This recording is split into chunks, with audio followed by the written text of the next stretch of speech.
Okay. Okay. Okay. Welcome to Seasoned Women's Podcast, the show that is raw, real, and uncut. This show will have everything that a seasoned woman is looking for.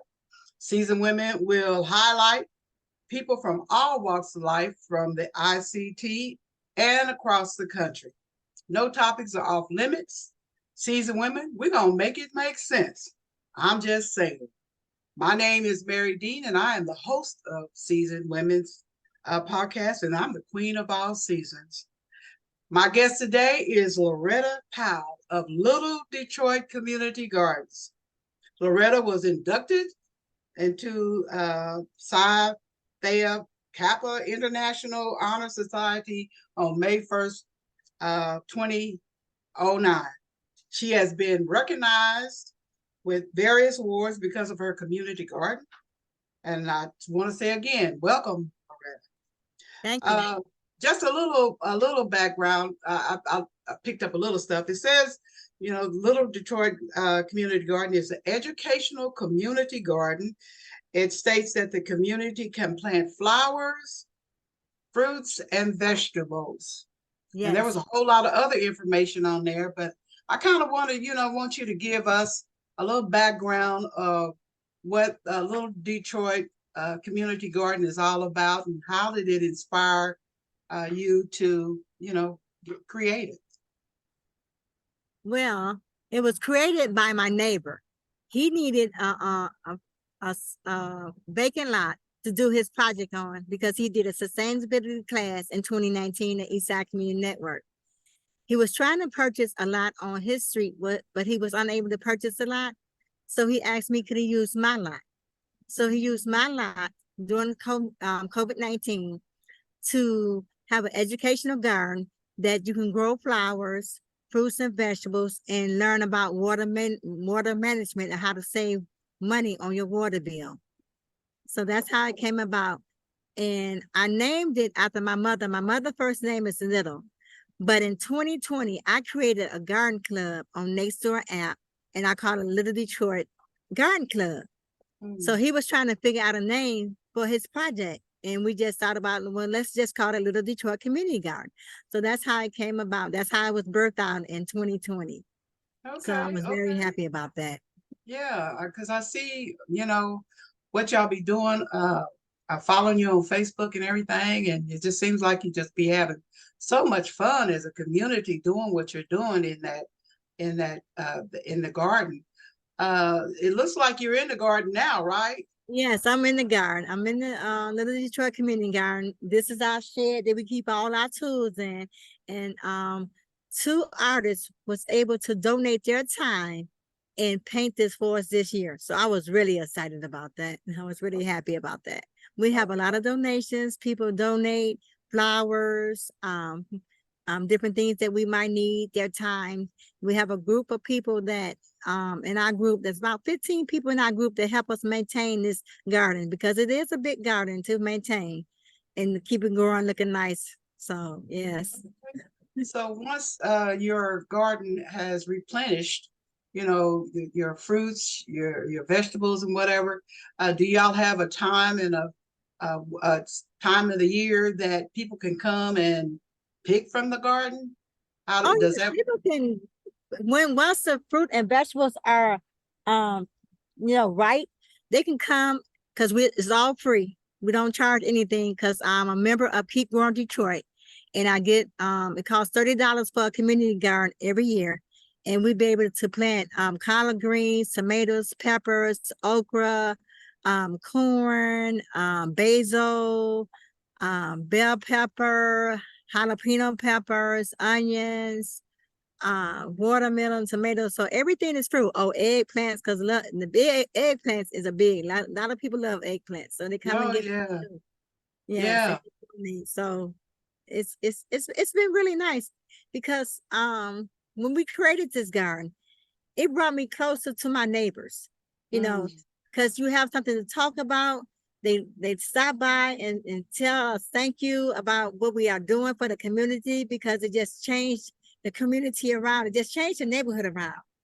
So it just brought us closer together. And we always have a Rise Detroit Neighborhood Day that we celebrate what we have accomplished and did with our neighbors every year. So Okay, it's okay. been great. So do you collaborate with other community gardens throughout Oh, the most city? definitely collaborate with other community gardens. We collaborate with other community gardens doing different things. We we support each other. When they have an event, I go to their event. When they have an event, I go to their event. So yes, Okay. we definitely support each other. So what about the children?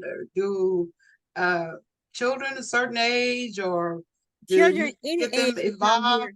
Yeah, children Okay. any age can come here, and my brother Solomon, he put two swings on a tree. So they love to swing on a tree, and then they're able to look in the garden. They like to play up on the deck on the shed right here, running and playing. Because sometimes I have color rocks, and I give them color rocks that they want to take home with them, or they'll keep it in the garden. But yes, children of all ages, from 2 years old to 80 years old, are welcome to come and visit our garden. Okay. And And so I sometimes would, we have bike tours. We have the bike tours that come to our garden too. When they're doing bike tours for Eastside Community Network, they come and look at our garden and ask questions about our garden. yeah, I think I seen that when they did the bike tours. You had put that on Facebook and Yes. stuff, and I had shared it. And I'm like, oh wow, they're doing a whole lot of things. What about seniors? Do they get an opportunity to just come and sit in the garden just Well, to yeah, Mother Gaston, meditate? yeah, some of them come and sit for a minute. And then we have some men this neighbor, he come and sit in the garden because it's just so relaxing when you just sitting out here in the garden. It's just so peaceful and relaxing. So they do come and sit. Okay, okay. And so is that like a center for events and whatever, in the neighborhood, the community garden? Yes, it is. We have neighborhood events. We have had a cooking class out here, a demonstration. I did some salsa because I got real bell peppers and onions and different things out of the garden. So we did a demonstration and they loved the salsa. It was good. So it was Okay, nice. We had an event. okay. So where did you get your gardening skills from, Loretta? Are you Well, born my and raised? father, from my father, he always had a big vegetable garden, and my mother had she had the flower garden. So I was in both gardens. I was with my mom when she planted the seeds, because back then that's what they did, and I was just excited about just the seeds, just to see them grow and how beautiful they was. She loves Zena flowers and other flowers she did, and rose bushes too. And my dad, he um he always been a farmer. I mean, he they did it down south, and he came up here and he grew our fruit and vegetables. We had two big deep freezers. One that Mhm. he had used to put meat in for the Easter market, and the other we put our vegetables in. So Yeah. yeah. What part of the South are your parents from? Somerville, Tennessee, and then I was born in Memphis, Tennessee. Now there is a connection right there. Yes, Yes, because my grandmother and grandfather's Moscow, Tennessee. right. Yeah, and Lavinia Puryear, she uh, was born in Moscow, and she moved up to Kansas City, stayed for years, and moved back to Right. Tennessee in '72. Yeah. She had to go back, but yeah, I know uh, every time when we go visit down in Tennessee, in Somerville, Tennessee, the first thing we used to do when I was a little girl is go look at the hogs that my grandfather had, because the corn they was all in mud, and they used to love to eat the corn. We used to love to see that. and Yeah. isn't it amazing how when your Southern roots, you know, Yes. it always stays with you some Yeah, kind of because that's a way. legacy. That's a Yeah, legacy. it Yeah, is. that's It a is. legacy. It is. And Yes, you're it is. keeping up that legacy by doing what you're doing with the garden, the little Right. And it's so storage much unit. healthier to eat when you grow your own fruits and vegetables, because you're not getting those chemicals that they spray on the food, and because so many people are having cancer, and that's the cancer causing when they spray things with our fruits and vegetables. So when you Yeah, grow your own fruits and vegetables, it's more healthier to eat your own fruits and vegetables. So many and people are doing it now. yeah. Yards are coming up. So is there a difference? Because you saying that, is there a difference in growing your fruits and vegetables where you're growing them without using those pesticides and whatever? Because they have said that the ground is so poisonous with within the city with all of the stuff that they're spraying, that sometimes your garden don't survive all of that. Do you Right. find that true? What they do is they tested my soil. So my soil was tested. So my soil, we have good soil here. Even though we got raised beds still, we put plastic down and then we put cardboard.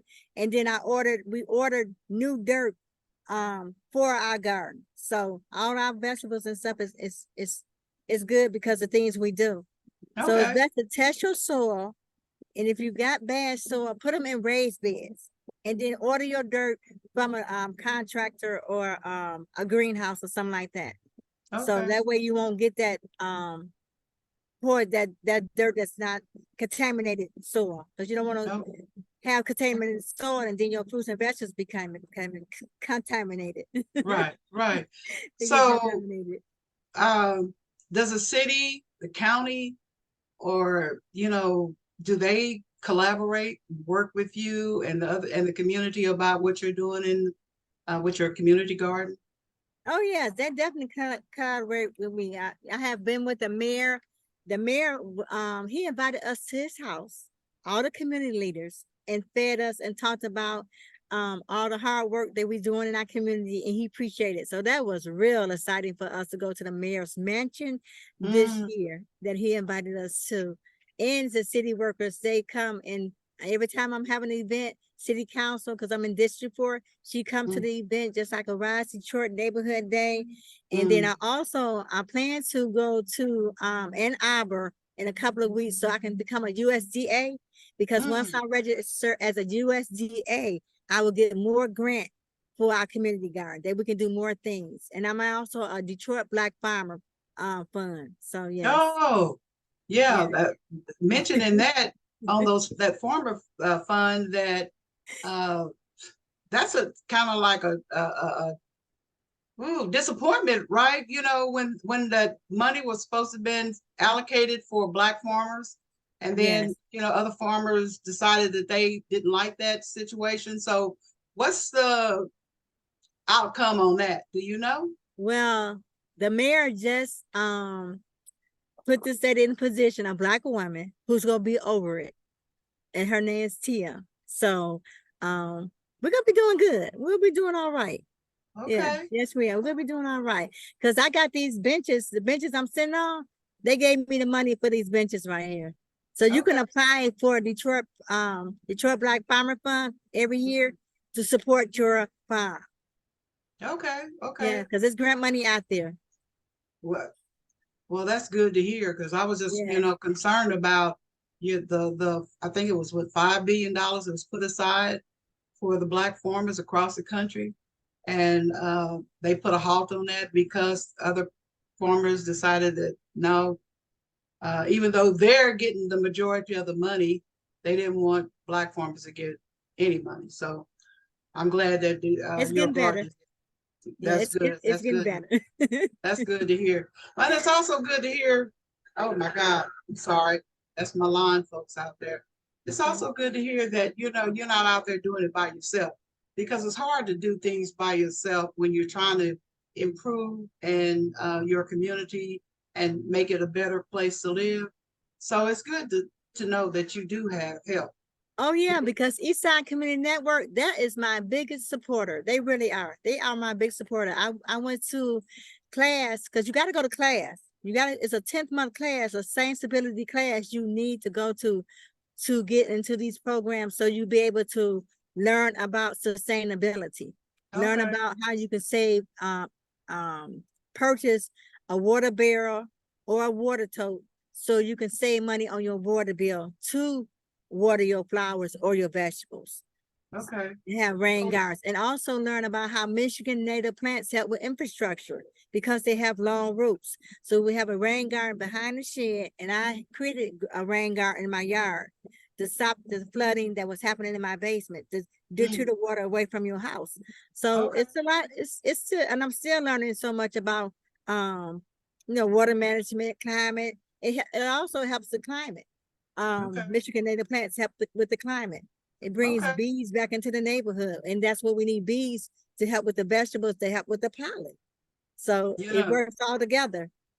And I had read something a while back where it says that there had been there's a decline in bees, and they're trying to get more bees back because how Yes. they sustain the environment and Yes, everything. they But sustain the environment. They sure do. And Michigan native plants sustain the air pollution. They help with air pollution. So I encourage everybody to at least plant Michigan native plants in their yard, because that okay, helps with infrastructure also. okay. Well, Loretta, I'll tell you what, it's good to, I'm glad that you were able to join me and give us a little bit more information about what Little Detroit is really all about. Is there anything that you would like to say to people that are thinking about maybe doing something like what you're doing in Detroit when it comes to Yes, community gardening? I would encourage people to get to know what's going on in your community. Become a member of your community. Build a relationship with your neighbors and other people in the community, other community leaders, and educate them on how to grow your own fresh fruits and vegetables. Learn about sustainability so we can help heal the earth, because that's what we're doing, healing the earth when we grow Michigan native plants, bringing bees back into the neighborhood, bringing beautiful, beautiful butterflies. Different Mm, color, yellow, white, different color butterflies that I hadn't seen since I was a little girl. So mm. all of that bring nature back into the neighborhood. So I would encourage everybody to just um, have a vision, have a plan, because there's so many things that you can do in your community. Because right now I'm working on my third project. The first project was the transformation of my neighborhood, was when I created a rain garden in my yard. I did it as the shape of a butterfly from Eastside Community Network, and I was Oh, able to get a grant. The second project was my neighbor, and he was the co-founder, and I'm the founder of Little Detroit Community Garden. The third project was the gazebo garden. I did the gazebo garden because during COVID, um, Alexis, she had did Block Club online, and we had never met in person. So mm. I wanted a safe outdoor environment for Block Club meetings, neighborhood events, and if anybody want prime send-offs, it's free to the community as long as they follow the property rules. No smoking, no drinking, no alcohols, and no drugs. Now Yes. I'm doing a fourth project in my community across the street, and I'm so excited I'm about to start on this project. It's for children from 4 to 8 years old. Because 48213 doesn't have a recreation center in our neighborhood, I want our children also learn how to take care of their bodies. I want them to be eating right and learn how to build their muscles up and stay healthy as long as they can, and enjoy life. So Yeah. that's my fourth project I'm working on right now. And I'm so excited. I'm talking so fast. So I'm No, so excited about this project. I'm so yeah. happy to be able to do it for my community, because I'm a preschool teacher and I love 4-year-olds. I love everybody else, but I really love the 4-year-olds, Okay. the So four-year-old children. So are you still teaching? yes, I'm still teaching. Yep, I got off work. I'm still teaching. Okay. For the 4 years old at Detroit Public School, I'm still teaching in the nursery ministry, and I'm teaching in my community. God got me like this, just like a Abs- trainer, and that's a Absolutely. blessing. That's a Yeah, blessing. absolutely, absolutely. Yes, Well, Loretta, if people want to get a hold of you or contact you about information on what they can do or contribute, donate, how can they reach you? they can contact me with my email address. That's little Little Detroit Detroit CG at gmail.com. And they also can contact me on Facebook, Little Detroit Community Garden. I'm on Facebook and I'm on Instagram. So any donations, we accept all donations. I accept all donations. So we Okay, love donations to help support our community so we can support our future and younger generation and our older generation. okay. Well, Loretta, you're an awesome woman. I call Thank all you. women, especially Black women, queen. You are good. You are awesome queen, doing what you do in your community. And uh, I take my scarf off to you. If I could do that, I would do that. But thank Yes. you again for being a guest and Thank you. spewing out that, giving out that good, great information and letting us into what you do with Little Detroit Community Garden. I Yes. appreciate you. Thank Thank you. you. Thank you for having me. Absolutely. Take care. Okay, you too. Uh-huh. Bye-bye. Bye-bye.